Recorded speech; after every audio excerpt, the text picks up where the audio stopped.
आशूरा का दिन था।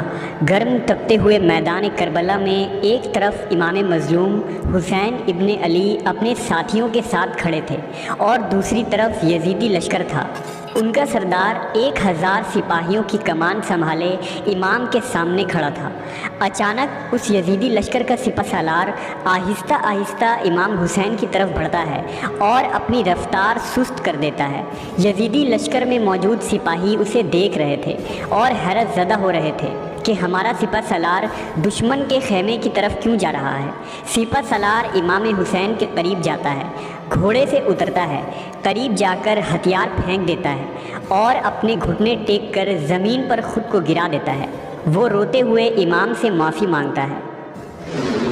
यजीदी लश्कर से निकलकर इमाम हुसैन के साथ मुल्हिक होने वाला ये जुर्रतमंद सिपाही कौन था? मैदान करबला में इमाम हुसैन का हिमायती कैसे बन गया? इस वीडियो में हम इस वाक़े को तफसील से जानेंगे। ऐन जंग के मौके पर तौबा करके इमाम हुसैन के साथियों में शामिल होने वाला उस शख्स का नाम हुर इब्न यजीद रयाही था। वाक़े करबला में हुर का किरदार शायद सबसे मुनफरिद है, क्योंकि हुर इब्न यजीद रयाही हक़ की तलाश करने वालों, गुनहगारों और खताकारों का इमाम है, जिसने ऐन मौके पर तौबा किया और जाम शहादत को नोश किया। हुर अरब के मारूफ कबीला बनु तमीम से ताल्लुक़ रखता था। वो कूफा के मशहूर तरीन जंगी कमांडरों में से एक था। बनु उमैया की फ़ौज में जनाब हुर आला ओहदे पर फाइज थे। जब यजीद ने उबैदुल्लाह इब्न ज़ियाद को कूफा का गवर्नर मुकर्रर किया तो उसे खबर मिली कि इमाम हुसैन अपने साथियों के साथ कूफे की तरफ बढ़ रहे हैं ताकि बनु उमैया का तख्ता पलटा जा सके। लिहाजा उसने जनाब हुर को 1000 अफराद की सिपहसालारी के साथ इमाम हुसैन अलैहिस्सलाम को रोकने के लिए रवाना किया। हुसैनी काफ़िले ने 2 मुहर्रमुल हराम को मैदान करबला पहुंचने से पहले मकाम ज़ी हुसम पर पड़ाव डाला, क्योंकि यहाँ पीने के लिए पानी मौजूद था। लिहाजा इमाम हुसैन अलैहिस्सलाम के हुक्म से वहाँ खैमा नस्ब किया गया। जब हुर अपनी लश्कर के साथ वहाँ पहुँचे तो देखा कि पानी पर उनके पहुँचने से कबल ही इमाम हुसैन कब्ज़ा कर चुके हैं। वो अपने सिपाहियों के साथ उस खेमे के आगे खड़ा हो गया और सिपाहियों ने नेज़े लेकर सफ़ बना दिया। चूँकि जनाब हुर और उनका लश्कर इराक़ से लंबे सफ़र के बाद यहाँ पहुँचे थे, लिहाजा वो प्यास की शिद्दत से परेशान हो रहे थे। उनके पास जो पानी का ज़ख़ीरा था वो भी ख़त्म हो चुका था। हुर और उनके लश्कर के इस दुश्मन रवैये के बावजूद इमाम हुसैन अलैहिस्सलाम ने उन्हें वहाँ से पानी पीने की इजाज़त दे दी। यजीदी लश्कर ने अपनी प्यास बुझाई और अपने घोड़ों को भी सैराब किया। इमाम हुसैन के इस आला अखलाक से जनाब हुर बहुत मुतासिर हुए। लिहाजा जब ज़ुहर का वक्त हुआ तो हुर ने इमाम हुसैन अलैहिस्सलाम से दरख्वास्त की कि वो आपके पीछे नमाज अदा करेंगे।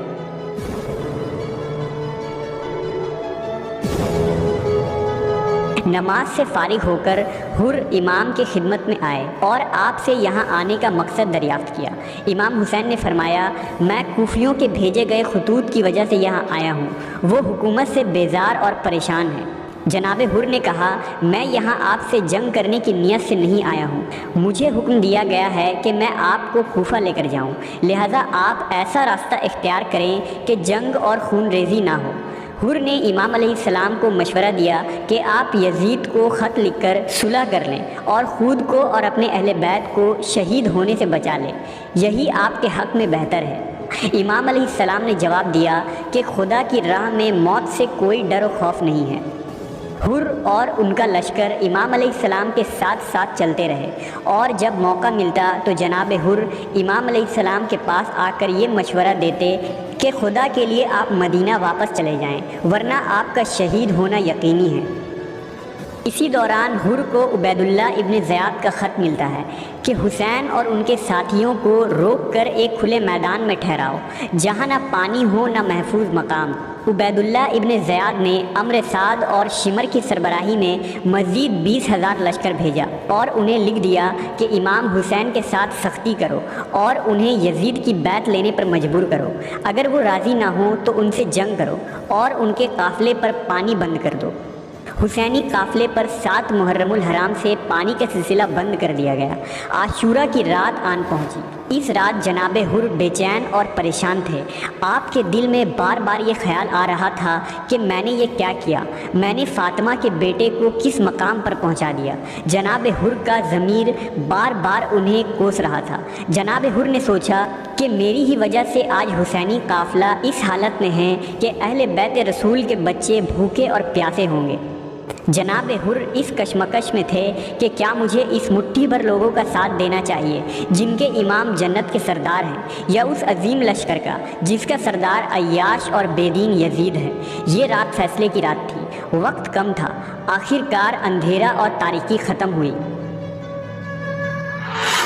مارکے کی صبح جناب حر فیصلہ کر چکے تھے۔ حر اپنے گھوڑے پر سوار ہوئے اور مخالف سمت کی طرف جانے لگے۔ روایتوں میں آتا ہے کہ ابن عرس نے حر سے کہا، حر کیا پریشانی ہے؟ خدا کی قسم میں تمہیں اس فوج کا سب سے بہادر ترین انسان سمجھتا ہوں، لیکن تم ہو کہ پریشانی اور بے چین نظر آ رہے ہو۔ حر نے جواب دیا، میں خود کو جنت اور جہنم کے بیچ میں دیکھتا ہوں، مجھے ان دو میں سے کسی ایک راستے کا انتخاب کرنا ہے۔ حر لشکر لے کر حسینی خیمے کی طرف بڑھے۔ آپ کے ساتھ آپ کا بیٹا اور غلام بھی تھا۔ وہ آہستہ آہستہ چلتے ہوئے امام حسین علیہ السلام کے خیمے کی جانب پہنچے۔ قریب پہنچ کر ہتھیار پھینک دیا اور اپنے گھٹنے ٹیک کر زمین پر خود کو گرا دیا اور زور و قطار روتے ہوئے امام علیہ السلام سے معافی مانگنے لگے۔ جناب حر نے کہا، اے حسین، میں ہی ہوں جس نے آپ کا راستہ روکا تھا، کیا میرے لیے کوئی سزا ہے؟ امام علیہ السلام نے انہیں اپنے بازوؤں میں سمیٹا اور فرمایا، حر میں نے تمہیں معاف کیا اور یقین دلاتا ہوں کہ میرے نانا بھی تمہیں معاف کریں گے۔ یزیدی فوج میں ہنگامہ برپا ہو گیا کہ جناب حر حسین کے قافلے میں جا ملے ہیں، لہٰذا جناب حر لشکر یزیدی کو چھوڑ کر اہل بیت رسول سے ملحق ہو گئے۔ توبہ کرنے کے بعد جناب حر نے امام حسین علیہ السلام سے اجازت مانگی کہ وہ میدان میں اترنا چاہتے ہیں، لہٰذا امام علیہ السلام نے انہیں جنگ کی اجازت دے دی۔